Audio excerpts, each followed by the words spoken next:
है दामोदर लीला के बारे में। तो चलिए आज हम जानेंगे श्री कृष्ण और उनकी दामोदर लीला। इस कथा के प्रारंभ को हमें जाना होगा कृष्ण से कई वर्षों पूर्व, जब एक बार कुबेर के दो पुत्र नलकुबेर और मणिग्रीव दोनों अप्सराओं के साथ नदी में निर्वस्त्र होकर स्नान कर रहे थे और क्रीड़ा कर रहे थे। ऐसे वक्त पर मार्ग से जाते नारद मुनि ने उन दोनों को ऐसे देखा और क्रोधित हो गए, क्योंकि उचित आचरण नहीं था और अनादर था। क्रोधित होकर नारद मुनि ने उन दोनों को श्राप दिया, उन दोनों को वृक्ष बनना पड़ेगा। तब दोनों ही नलकुबेर और मणिग्रीव नारद मुनि की शरण में आ गिरे, उनसे क्षमा याचना की। तब नारद मुनि ने उन्हें ये कहा कि वो भगवान श्री कृष्ण की अब जन्म लेने वाले हैं।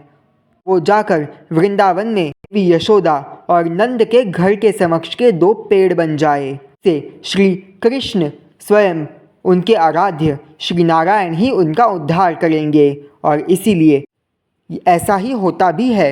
भगवान नारायण के श्राप से, नारद मुनि के श्राप से वो दोनों शीघ्र ही यशोदा और नंद के घर के समक्ष दो पेड़ बन जाते हैं, जिसके बाद प्रारंभ होने वाली थी श्री कृष्ण की दामोदर लीला।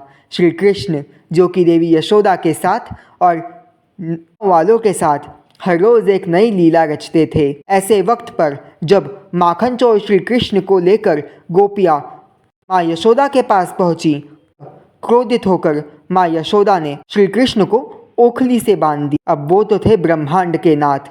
माता यशोदा रस्सी से उन्हें बांधने की कोशिश करती तो रस्सी कम पड़ जाती, रस्सी के ऊपर एक और रस्सी जोड़ती, उसके बाद एक और रस्सी जोड़ती, परंतु फिर भी रस्सी कुछ भी करने के बावजूद श्री कृष्ण को बांध ही नहीं पा रही थी। वो तो थे स्वयं ब्रह्मांड के नाथ, और ब्रह्मांड के नाथ को ओखली से बांधना कैसे संभव था सिवाय उनकी इच्छा के।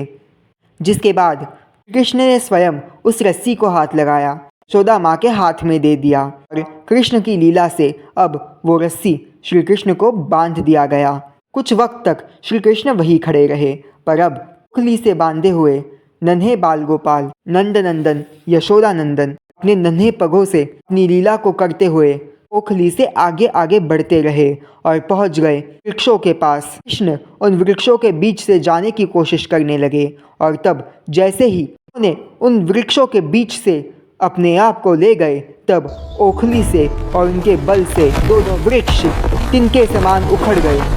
नलकुबेर और मणिग्रीव अपने श्रापों से मुक्त हुए और भगवान श्री कृष्ण की शरण में आए। कृष्ण ने अपनी दामोदर लीला से नारद मुनि के वचन को पूर्ण किया और अपनी लीला को आगे बढ़ाया।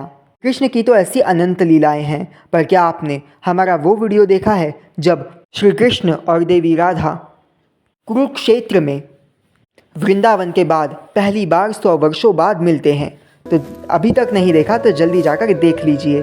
साथ ही साथ देखिए हमारी सीरीज जो कि अब तक पूरी तरह अपलोड हो चुकी होगी, वह नर और नारायण की कहानी, विष्णु अवतार नर नारायण।